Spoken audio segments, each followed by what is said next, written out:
There is a seam in the world, a thin, almost invisible line where the fabric of what we call time touches the fabric of what we call the dream. We are taught to see them as separate. One is the unyielding, solid path we walk from morning to night.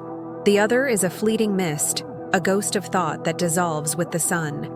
But this, like many stories we are told, is not the whole truth.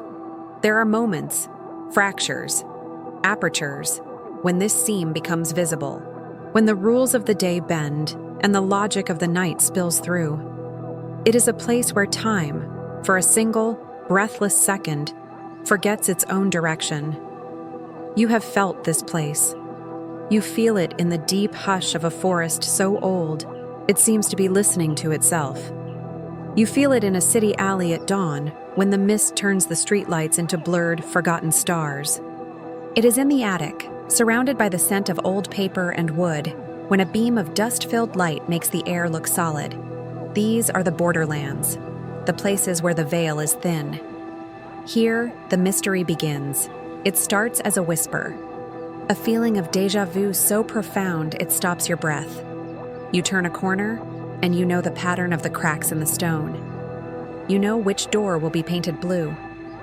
A stranger passes, and for a half second, their eyes are the eyes of someone you have loved for 1,000 years. This is the first sign. It is the dream pressing against the glass of your waking mind. Then, the world begins to answer.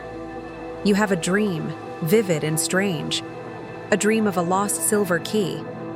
The next day, as you walk by a river, you see it. Half buried in the mud, glinting. A key that fits no lock you own. Or does it?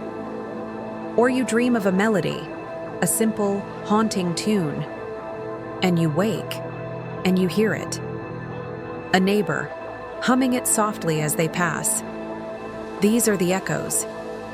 The moments when time repeats a word from the dream, just to see if you are listening. But sometimes, it is more than an echo. Sometimes, the dream becomes the hand, and time becomes the clay. These are the moments of convergence. You are walking, lost in thought, your mind in a place of deep sorrow or joy. You look up, and the world itself has shifted to match your soul. The sky turns a shade of impossible, melancholic purple. A sudden wind rises, carrying a scent of sea salt, though you are 1,000 miles from the ocean. The world is no longer a stage for you. It is a reflection of you. The boundary has dissolved. The dream is now painting with the colors of reality. This is when the true magic happens. When the two worlds do not just touch, but they meet. You are faced with a choice. You take a path you have never taken, guided by a feeling. An impulse born not of logic, but of a dream's memory. And at the end of that path, you find it. The answer you were looking for. The person you were meant to find. The moment your life pivots, not because of a plan, but because of a whisper. This is the intersection. The place where the life you are dreaming and the life you are living become one. For a moment, you are the dreamer and the dream. You are the author and the character. We are told these moments are rare, that they are tricks of the light or the mind. But what if they are not the exception? What if this is the true state of things? What if reality is simply the part of the dream we have all agreed to see? And these moments of convergence, these breaks in the pattern, are not glitches, they are invitations. They are reminders from the deepest part of the universe that the world is not a machine. It is a poem. The seam is always there.